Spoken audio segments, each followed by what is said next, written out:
Hello, howdy. My name is Null Toxicity, and today I'm going to be talking about Ready to Rumble Boxing Round 2.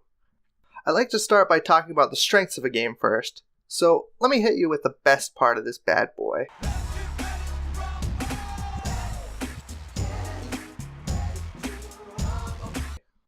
What an absolute banger. I'm reminded of the Marvel vs. Capcom 2 character select song. I could see myself throwing on the game to just listen to this song for hours on end. Just like I would with, I Want to Take You for a Ride, you know? Okay, well, maybe it's not that good, but it definitely has the vibe. Anyways, so you've bought Ready to Rumble Round 2 for the PS2. You pop in the disc, and you're greeted with a few gameplay options. Arcade mode is exactly what you'd expect it to be. You fight boxers one-on-one until you reach the end. So, let's get this bad boy going. Yikes.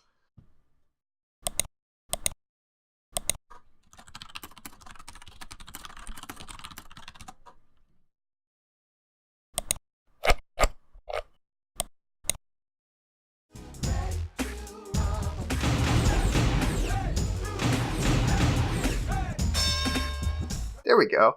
Have I mentioned the characters?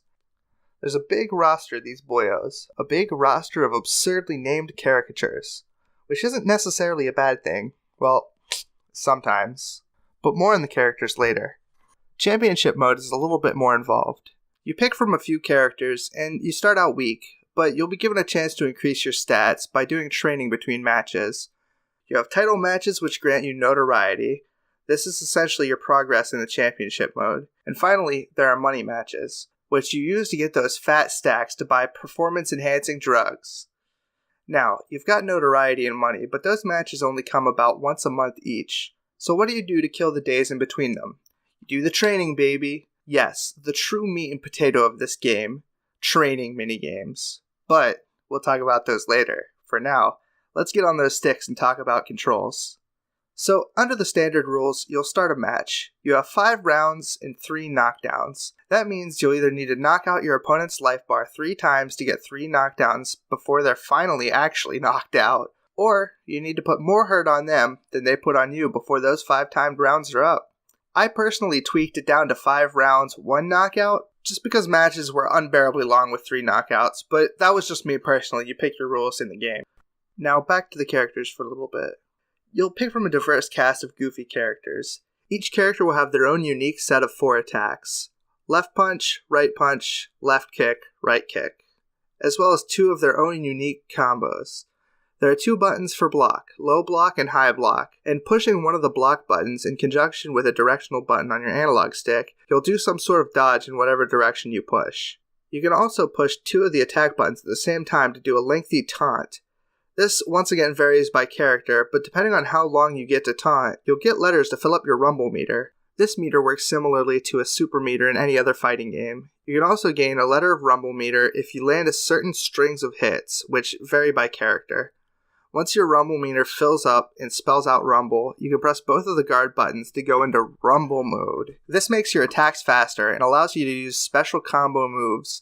Think of it as sort of a rage mode.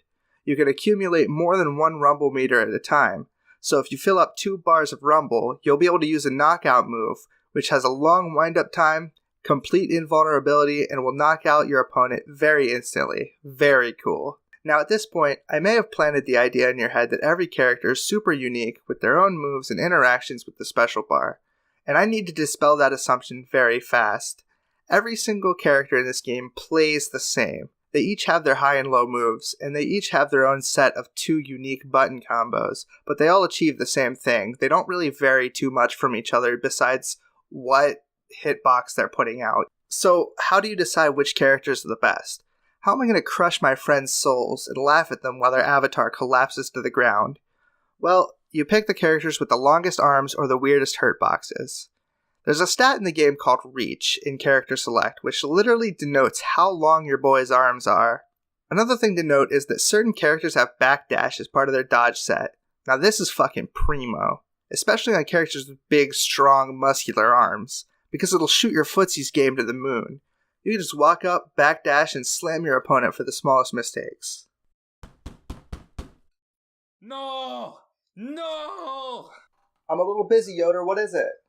Dude, it's 5 o'clock. You're gonna miss it. What are you talking about, dude?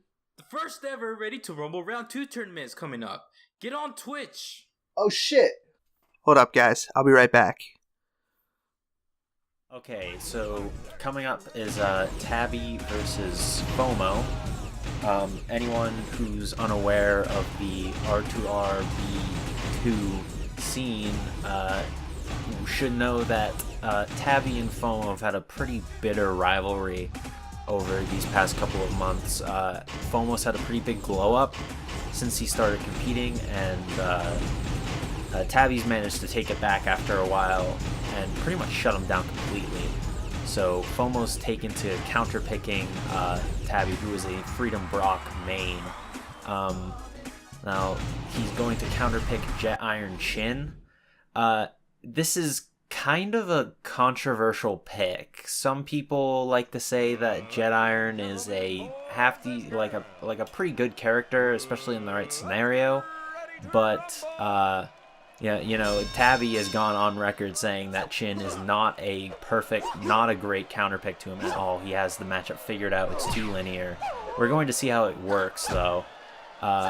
So we got some good footsies going on right here. They're just kind of feeling each other out, sort of just going for the uppercuts.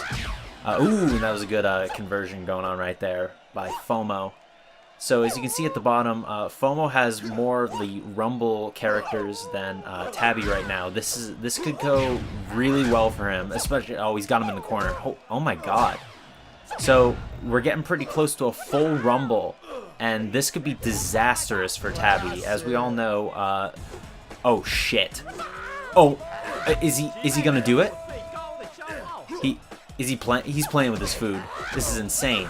Holy shit! Oh my god. That's it. That's it. FOMO wins. Best of one set. FOMO. Insane. Wow, what a match. Anyways, what was I saying? Oh yeah, Shaquille O'Neal, best character in the game. If we're not considering the monstrosity of a character that is Rumble Man. Shaq's got a backdash, insane reach, and powerful blows.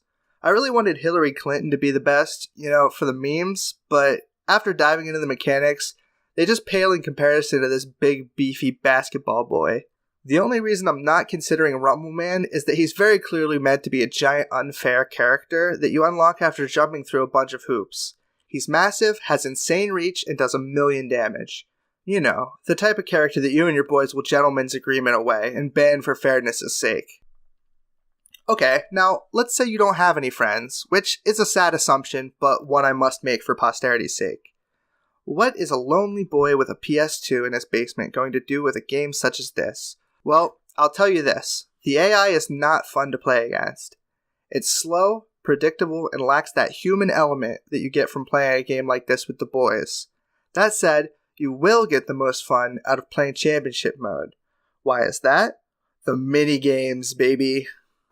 Undoubtedly the best and most enjoyable part of this game. In between bouts against these big bad boxers, you'll get to play minigames to increase the strength of your character. It's such a nice little break from soul-sucking boxing matches with AI, and each minigame is at least a little bit of fun on its own regard. I'm reminded of when I would play something like Pokemon Stadium as a kid. Unfortunately, unlike Pokemon Stadium, I don't think the minigames would hold my attention for too long. Like I said, they're a nice break from the fights, and they're also the majority of the championship mode's gameplay, especially if you plan on fine-tuning your character's stats to your liking. However, I found it wasn't quite worth it to put that much effort into it. You'll still crush the AI, even if you're just doing one training mode between each bout, you know? If you can't tell by now, I'm saying that the minigames are the most fun part of the game, but they're not necessarily that fun and they won't hold your interest for too long. But that's not really saying too much for the rest of the single-player experience. So how does Ready to Rumble Boxing Round 2 hold up in 2019? Well, I'd say it really doesn't. You'll probably boot it up and mess around with it for about an hour or so. The fighting mechanics feel very clunky, the voice acting is comically bad, and there are plenty of characters to choose from, but there's no real reason to play any specific character. Even if they do have subtle differences in stats and combo sets, They're not really different enough to justify doing anything besides playing the dude you think looks the coolest, and if you want to crush the boys, just play Rumble Man or Shaq. I'd say this game is probably worth it if you were picking it up for like a buck or two, but at $10 to $12 on eBay, well, let me just put it in perspective. I've got a local monastery of convenience called Sheetz. At Sheetz, we've got this perma deal going on where you can buy 2 hot dogs for $1. With that $10 to $12, you could buy 20 to 24 Sheetz hot dogs. And personally, I just think the hot dogs completely outweigh the price of the game. And with that said, that's how I feel about Ready to Rumble Boxing Round 2. This has been Null Toxicity, and this is Reps to GOG forever. No, I can't say that, right? Is that illegal? Whatever. Hi, Null here. Just wanted to take a moment to shatter the illusion a little bit and talk about emulation. I ran this game on PCS X2, and for the life of me, I could not get the game to run properly. Any of the cutscenes in the game, including the startup, are just completely messed up. I'm going to mess with it a little bit more and see if there's some kind of fix, but as of review, there's not. If for some reason I find a solution, I'll add it to the description. But otherwise, this game runs very well on emulation, especially on current builds of PCS X2. I've heard of some people having issues with like running badly and things like that on older builds of PCS X2, but it's absolutely fine now, so whatever ROM you find floating around out there, it'll probably work for you. And, yeah.